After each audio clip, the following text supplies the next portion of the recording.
Dun, dun, dun. Very nice. Yes, that's what I want to end up with, but I'm only starting. So, kit components. Mechanical parts required. Hello, welcome to A Car is Born, or should I say A Car is Bought, because I've got to get a hold of my donor car, which I know is a Sierra, and there are a few important criteria about this Sierra. It needs to be a 2 litre, and that's not only because of the engine, but also it needs ventilated front discs, and it has larger rear brake drums and larger rear drive shafts, which means if I want to upgrade it at any point and put like a big Chevy engine in there, I'll be able to do it. It also really needs to be an MOT failure, something like that. Can't be a 4x4 because they're much more complicated. You don't have 4x4 Cobras, but it can be an estate car. So I've got the kind of criteria here. All I've got to do now is find one. So lots of local papers with all the car ads in, and it's a matter of scouring through them.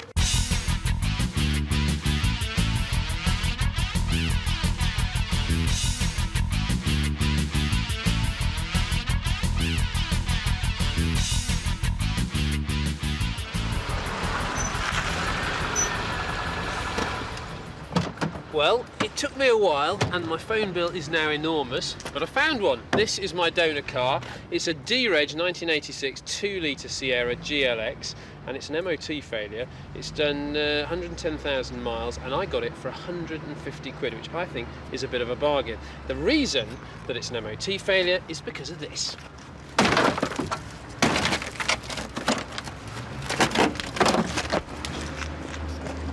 I can see why it's no longer on the road. Right, my beauty, into the garage with you. Oh, and there's even some petrol in it, and for 150 quid, they delivered it.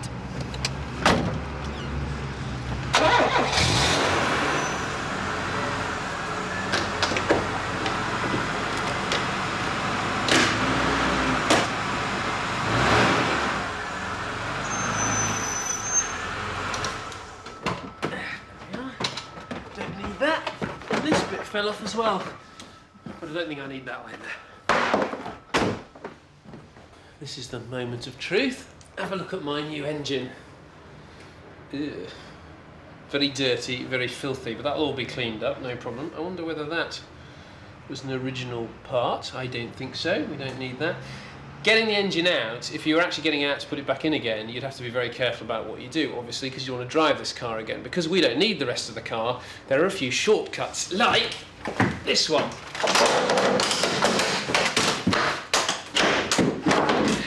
Perfect. I'll tell you what, they'd never given me a job in the AA, would they? The first job is to make the car safe for obvious reasons. So that means taking out the battery, so we've got no electricity, so there's no sparks or anything, and then draining all the fuel out as well. As far as the fuel's concerned, there are really two options. Either you can drain the tank, which can take quite a long time, or actually take the whole tank out with any fuel that's in there still in it. And that's what I'm going to do now. Fortunately, it's not too rusted up, which is quite good. Oh, having said that, the bolt's just snapped off, which is fine, because I don't need it.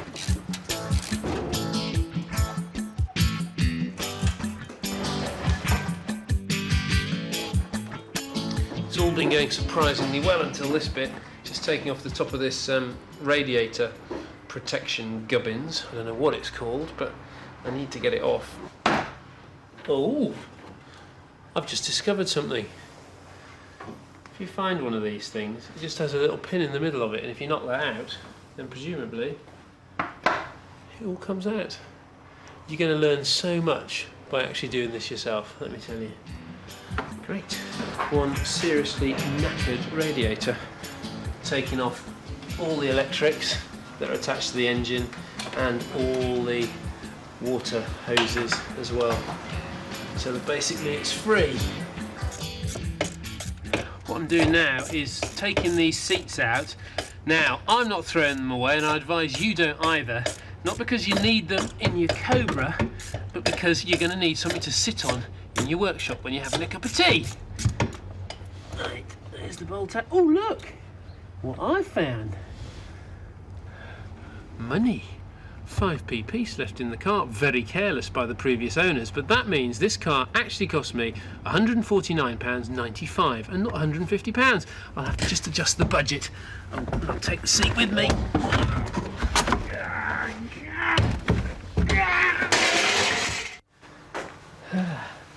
Oh, very comfortable. Good thing about these seats as well from a 2-litre GLX is you can recline them to be more comfortable. Now, the manual that you get to actually build the car doesn't tell you how to strip out the bits you need. Most of it is blatantly obvious, to be frank, but it is worth having a proper repair manual for the donor car. So when you get some tricky bits, you've actually got the instructions of how to take it all apart.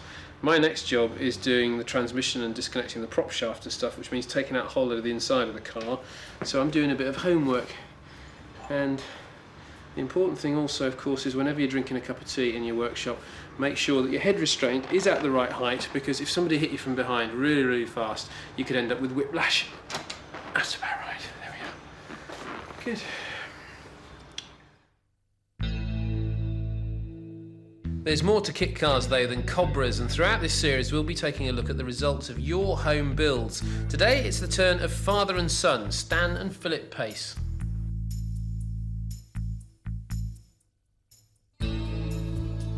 It's a Carcross Cyclone. The kit's supplied by a company up in Lytham St Anne's. We only ever made 2 trips up to their workshop, one to pick the chassis up and one to pick the body up. A few phone calls in between, but other than that, 9 months later the car was on the road. And we had the donor vehicle, which was an Opel SRE, 1983. So I had the engine. I wasn't going to get nothing for the vehicle when I sold it, or very little. So we kept it, and then we bought this. We saw this kit and bought it. Fairly easy build, very good build manual. Helpful advice from the company if you ever needed it, which fingers crossed we didn't. And as you can see, it's turned out quite well. Well, the old car was 0 to 60 in probably 8 seconds, so this is probably coming down 6, 6.5, 7, something like that. But then, unless you take it out on the track with timing gear, you're never going to find out. We use it as a road car. It's never been out on the track yet. It probably will in time, but it's like anything else. If I ding it or something like that, I'm the one that's got to rebuild it again.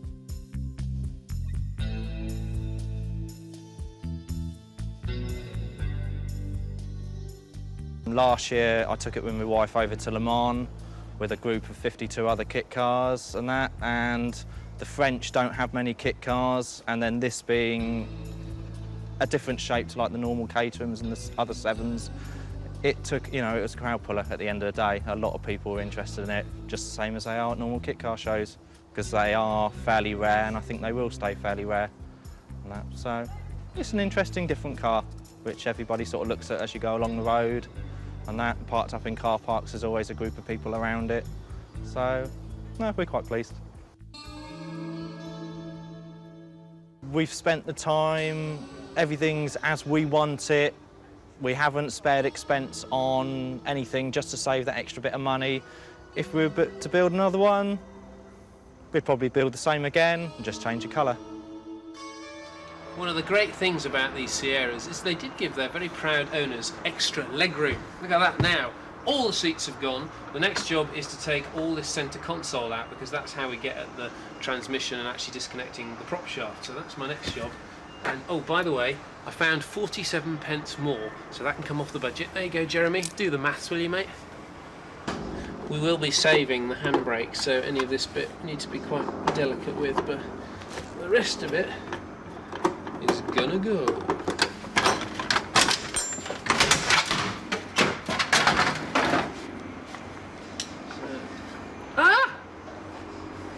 Another £1.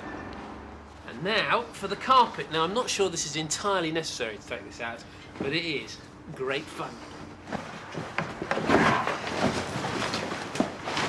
Yes! Oh, that feels good. This is the thing these days, rather than just having spanners and socket sets and just ordinary screwdrivers, you gotta remember, you gotta have these funny splined gadgets, because a lot of these are these rather than screws and nuts. So I used to work a lot on cars when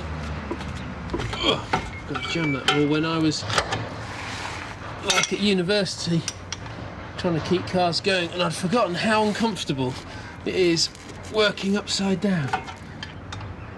Having said that though, that I worked a lot on cars when I was at university, I still had no clue what I was doing, and frankly I still don't really. That's why doing this car is the big challenge for me. It's why I've always wanted to do it, because I want to prove that I can be a mechanic if I really put my mind to it. It is really, really important to make sure that when you do jack the car up, that you've either hired, borrowed or bought proper axle stands to put the car on, because if you're just supporting it on jacks and you go underneath it, you are potentially risking your life. The reason we have a prop shaft in this car is of course because it is rear wheel drive, which the Cobra is as well, obviously, and that's one of the nice things about the Cobra, is that when you're driving it, it has that lovely power from behind, but in the wet makes it quite dodgy because you only have to feed the power in a bit fast and the rear end overtakes you. It's time to take out the prop shaft here from the gearbox here. Now oil is going to come out of there when I do that, so I've got my trusty bucket to catch it with, which is placed in about the right place. You do not want to get this oil on your clothes because it stinks. So I've also got to free the other end of the prop shaft here, where I've undone all the bolts already, but right, that's free. Come on, darling, out you come. Come on!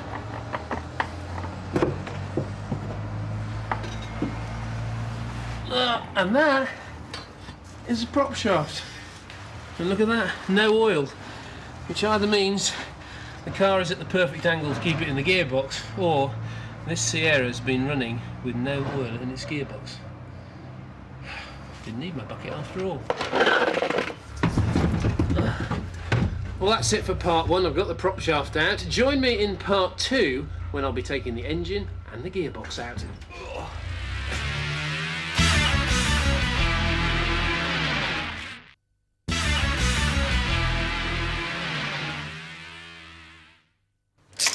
Welcome back to A Car is Born. Sadly, of course, this car has just died. It's my donor Sierra 2-litre GLX, which is providing some essential parts for my Cobra. I've taken the prop shaft out and everything, and these are the engine mountings at the front that I'm just loosening up now, because the next job is to actually take out the engine and the gearbox. The heart of this old Sierra is going to become the heart of my new Cobra. Well, I've gone as far as I can on my own. It's time to actually take the engine and the gearbox out. So I've hired a crane, that cost me 20 quid. It's all chained up, ready to go, but now I need some assistance, and that means the crew. Bit up at the back with yours, Peter? On the back. Yeah. Down more. It's trying to slip off my jack here. Is it? Hang on. Yeah. I think you'll be alright. You alright under there? I think so. A bit more, Robin? I think it's jammed. That's alright. Oh. You've got it completely. Yeah, it's alright. It's coming up the right way now. What a palaver. What a weight. We've got something still connected. Hang on, hold on.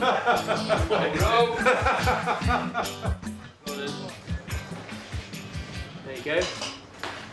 So there she goes. My engine and my gearbox. This is like one of those pictures when you go fishing, isn't it? And you have that huge fish hanging up and you're saying it was this big? Well, my engine gearbox is this big. Now, the engine's gone, but there's still quite a lot that's got to come out of here, because this is the engine management system. We've got to have that. We've got to have the brake master cylinder there. We've got the steering rack, front suspension. At the back, we've got the rear axle. There's lots of bits to come off this car yet. So really, we've only just started. Basically, there are two ways to get the bits you need off this car from the underside. Either you can put it up on axle stands and work on your back and get all that rubbish in your face, or you can turn the car on its side, provided your neighbours don't complain and you've got the space. Of course, you need a few helping hands, and I've only got 3 in the camera crew, so I've called in a few other people as well. Come on, lads, time to turn it over.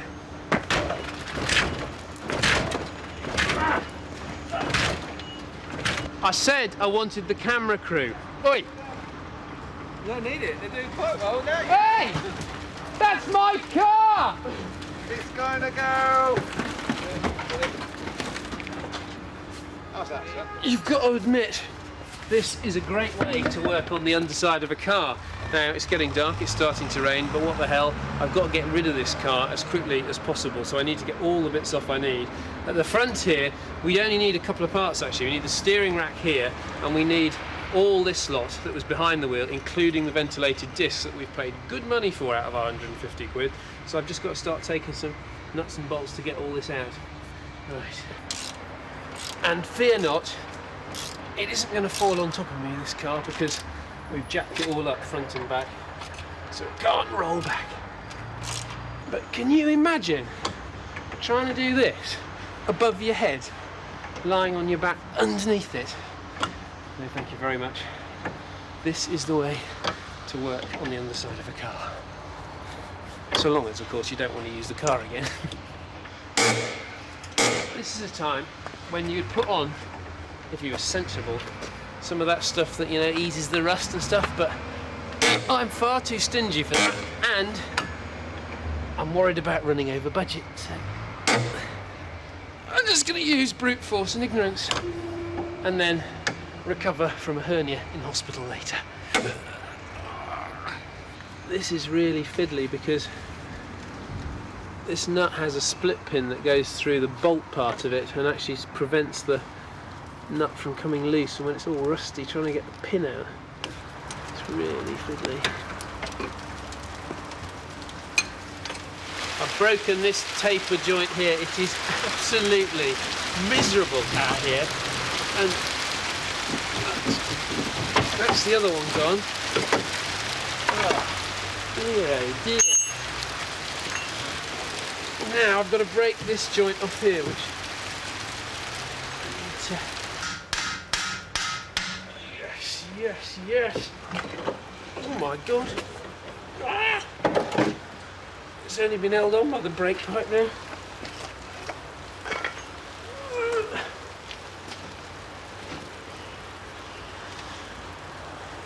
We don't need the brake pipe, so cut that. And there is a bit that I'm going to reuse. And when I was talking about ventilated discs earlier, that's why it's ventilated, because air can get between the two sides of the disc.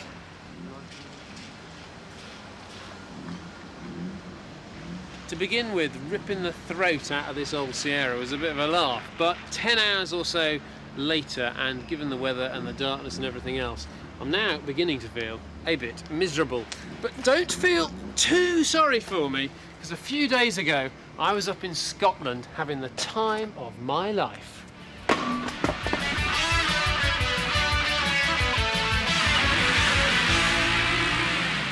There's no point in building an AC Cobra just to look at it or take it down the shops. You have to drive it, and that means driving it fast.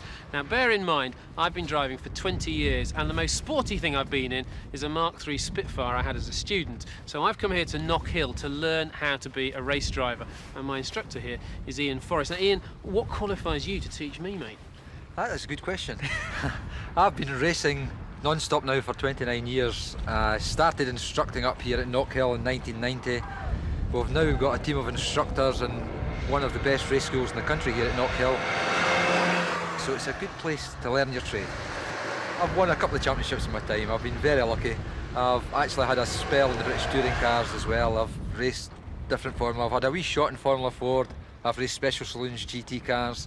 I've actually raced E-types. Dario Franchitti and David Coulthard first drove single-seaters at this circuit, so it's a proving ground for the best. I have to say, I don't want to sound ungrateful, Ian, but an XR2 is a kind of car that I think of in association with hairdressers. Is it really something that you learn to race drive in? You're going to be surprised just how good this car is, and speaking to me and talking about hairdressers is a bad start to the day.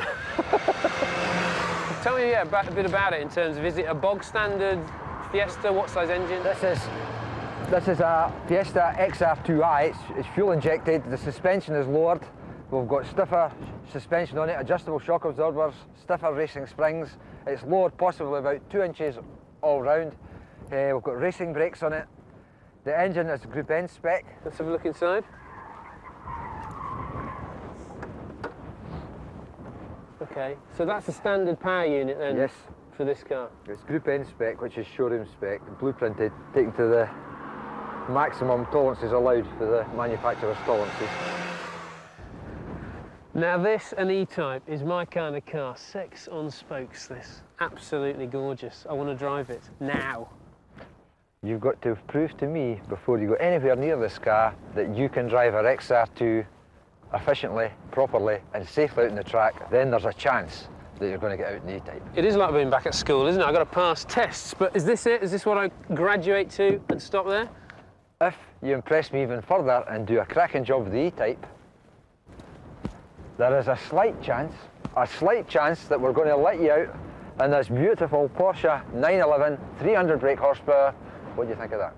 This is a serious performance car. This is the kind of thing that I've only ever looked at in magazines. No one has ever trusted me with a car of this value or this performance.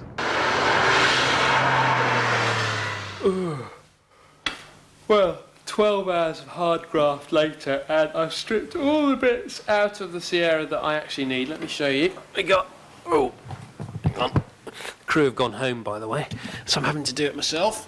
We've got, oh, there's a disc in the front. There's my engine and gearbox, the steering rack. There's my rear axle. Now, I know it all looks a bit grotty, but it's all going to be cleaned up and it's going to look fantastic, and I can't wait to start actually building it all. But let's just see where I've got to in the manual. The manual has 95 pages, and now I've finished the mechanical parts required, and that has got me to page 15, so there's a long way to go. See you next time.